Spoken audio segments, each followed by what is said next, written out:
मतलब उसके भीतर विश्वास की जागरूकता रहती है, उसके भीतर भरोसे की जागरूकता रहती है।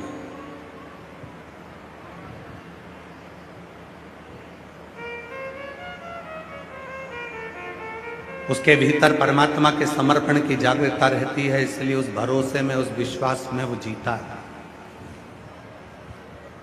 भटकता नहीं है और ना भटकने देता है।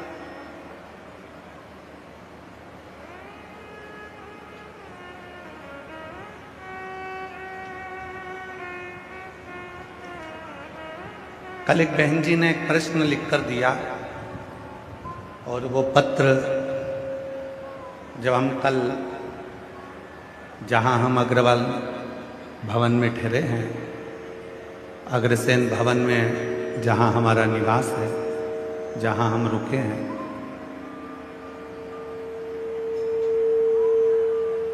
उस अग्रवाल धर्मशाला से, अग्रसेन भवन से जब हम आ रहे थे तो कोई एक बहन ने एक पत्र दिया था।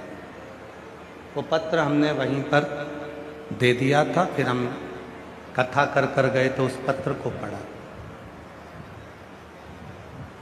उस पत्र में उस बहन ने लिखा था कि मैंने एक संकल्प लिया है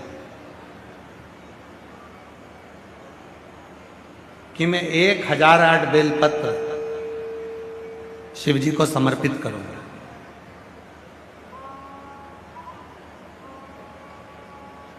आप मुझे बता सकते हैं कि 1008 बेलपत्र शंकर भगवान को कैसे चढ़ाऊं?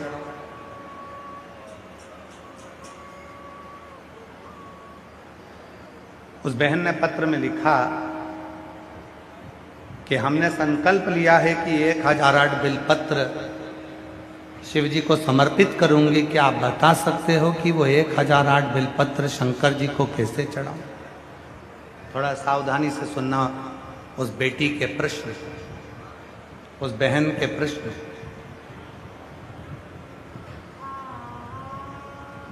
मेरी उस जीजी के प्रश्न। क्या आप बता सकते हैं कि वो 1008 बेलपत्र मुझे शिव जी को चढ़ाना है तो मैं कैसे चढ़ाऊं? अगर वो बहन जो अग्रसेन भवन में पत्र दी थी, अगर वो बैठी हो तो खड़ी हो सकती है, और अगर नहीं आई हो तो टीवी के माध्यम से भी सुन सकती है। कि वो पत्र में लिखा कि मैं 1008 बेलपत्र शिव जी को चढ़ाना चाहती हूं, उसको कैसे चढ़ाऊं? तो आपसे निवेदन है, शिव महापुराण की कथा कहती है अगर 1008 बेलपत्र आप शिव जी को चढ़ाना चाहते हो तो पहले 1008 बेलपत्री के पेड़ लगाओ, तब जाकर 1008 बेलपत्र शिव जी को चढ़ाओ।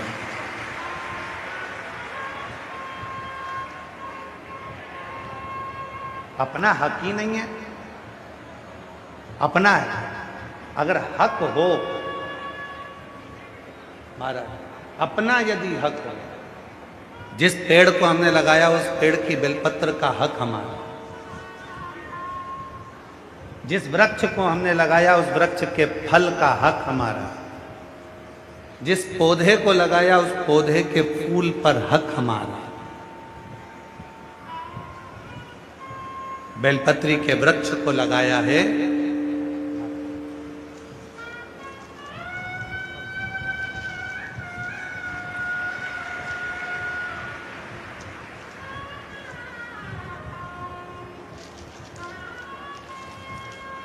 हमारे बीच में दंडी स्वामी महामंडलेश्वर श्री सवितानंद महाराज जी पधारे। एक बार जोरदार ताली बजाकर उनका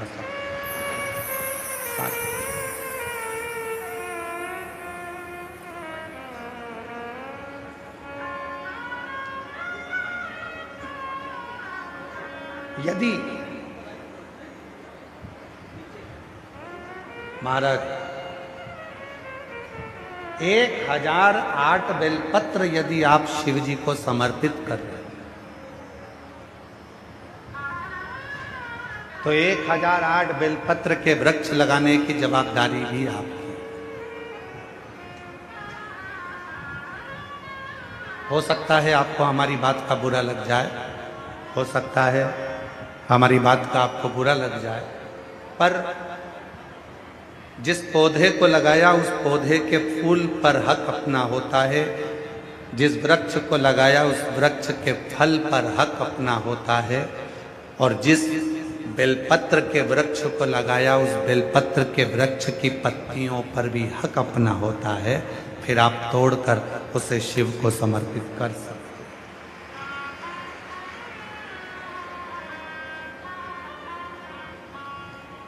अब संकल्प आपने लिया,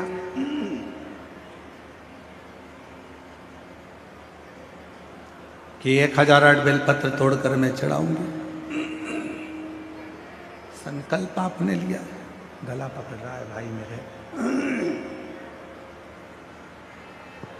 संकल्प आपने लिया है कि 1008 बेलपत्र, यह माइक अच्छा है कि ये सही है? 1008 बेलपत्र तोड़कर मैं शिव जी को चढ़ाऊंगी, समर्पित करूंगी। अब संकल्प आपने लिया है तो वृक्ष वो होना चाहिए जिस वृक्ष को आपने रोपित किया, जिस वृक्ष को आपने लगाया।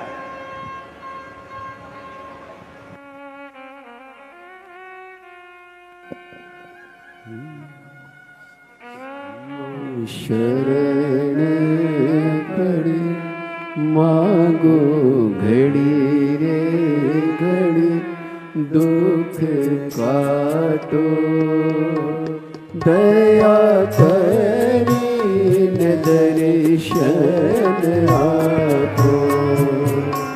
शंभो शरण पड़ी मांगो घड़ी रे घड़ी, दुख काटो दया करीन दर्शन आपो। आप वृक्ष लगाओ। जब स्वयं वृक्ष लगाओगे और स्वयं उस वृक्ष में से बेलपत्र तोड़कर शिव जी को समर्पित करोगे, भगवान शंकर को चढ़ाओगे, तो लगेगा कि तुमने 1008 बेलपत्र भगवान शिव को दिया। स्वयं वृक्ष लगा।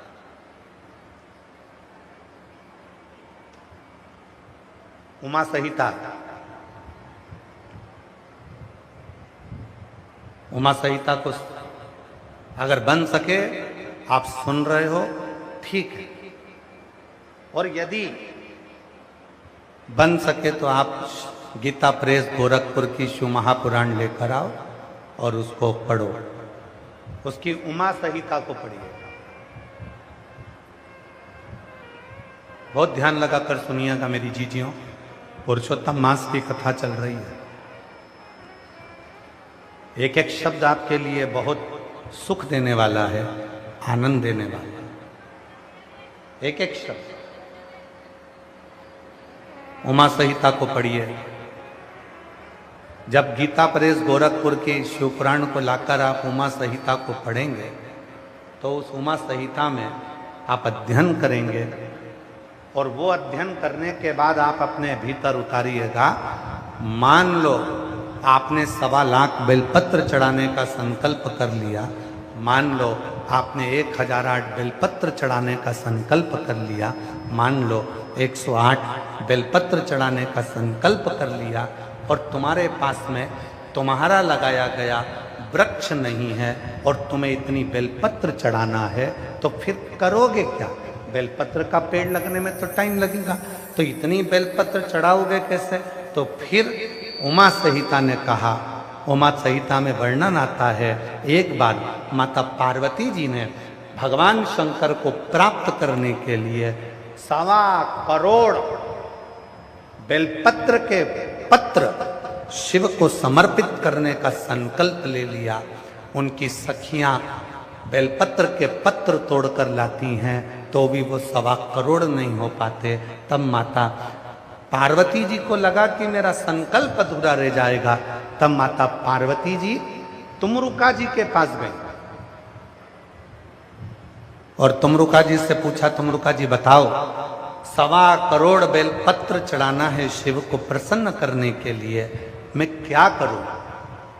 तुमरुका जी ने कहा, मां एक बेलपत्र लेकर आओ, उस बेलपत्र को सूखने के बाद उसका चूरा बनाओ, जितना बारीक चूरा हो सके उतना बारीक कर लो और उस चूरे को शिव जी पे समर्पित कर दो। वो 1.25 करोड़ बेलपत्र के सुख के बराबर सुख प्रदान कर।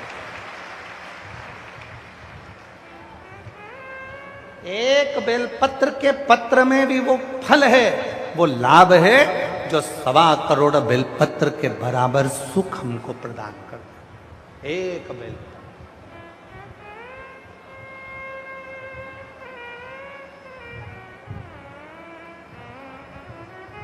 कुबेरेश्वर धाम जाते हो आप लोग? जब सीहोर जाते हो कुबेरेश्वर धाम पर, बाबा कुबेर भंडारी की भूमि पर जाते हो, 12 ज्योतिर्लिंग के मध्य बिंदु कुबेरेश्वर धाम पर कंकर शंकर पूजन करते हो, वहां से एक रुद्राक्ष लेकर आप आते हो। वहां से आते समय एक बेलपत्र जो शंकर भगवान पे चढ़ा हुआ हो,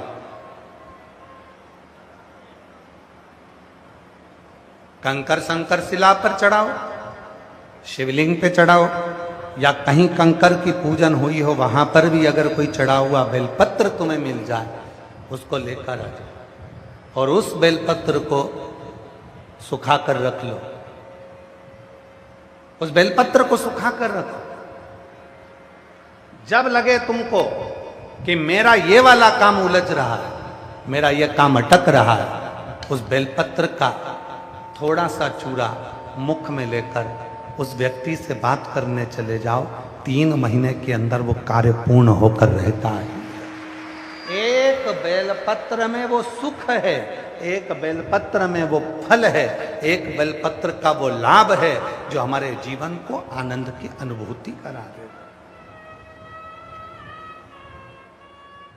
यहां मेरी बहुत सारी जीजियां बैठी हैं, बहनें बैठी हैं, मेरे जीजा बैठे हैं, मेरी बेटियां बैठी हैं, मेरे बेटा, मेरे बुजुर्ग माँ बाप बैठे हुए हैं, माता पिता बैठे हैं। करबद्ध निवेदन करूं,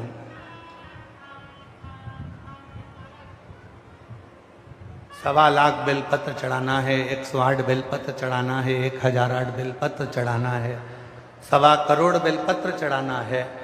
एक बेलपत्री के पत्र को सुखाकर बारीक से बारीक, बारीक से बारीक, बारीक से बारीक जब बिल्कुल महीन हो जाए, उसको जब समर्पित किया जाता है तो उसके कण कण की गिनती से भी करोड़ों हजारों बेलपत्र के पत्र चढ़ाने का फल प्राप्त हो जाता है। महीन से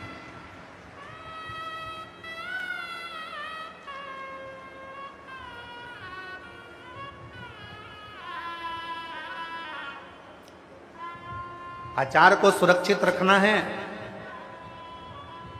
मेरी सारी जीजियां बैठी, अब आम आना चालू हो गए, केरी आना चालू हो गई। आम आएंगे, केरी आएगी, आप लोग अचार डालेंगे।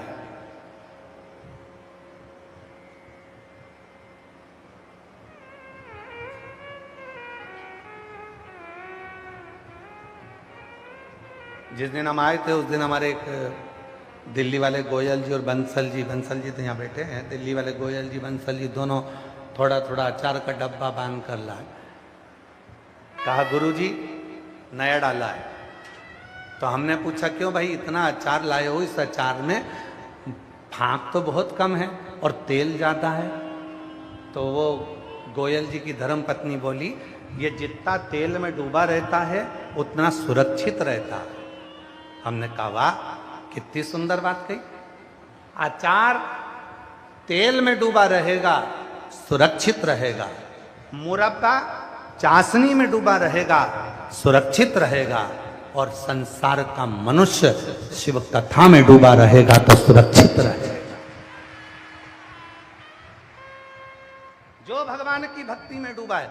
हम ये कभी नहीं बोले कि आप शंकर की शरणागति, हम कहते हैं तुम राम को भजते हो तो राम को भजो, आप कृष्ण को भजते हो तो कृष्ण को भजो, आप शिव को भजते हो तो शिव को भजो, आप जगत जननी दुर्गा भवानी को भजते हो तो जगत जननी दुर्गा भवानी को भजो। आप जो आराधना, जो साधना आप दिल से करते हो, आपकी जो मर्जी हो वो भजो, पर उसमें डूब जाना, उसमें जितने डूबते चले जाओगे उतने सुरक्षित होते चले जाओगे, उतने सुरक्षित। डूबना।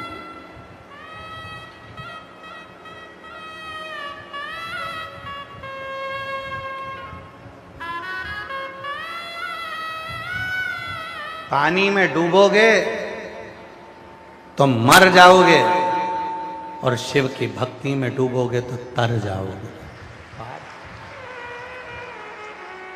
पानी में डूबने वाला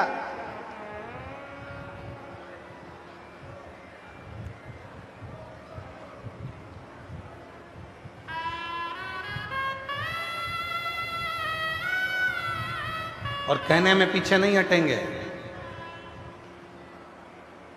पानी में डूबने वाले को बचाया जा सकता है, थोड़े चांस हैं।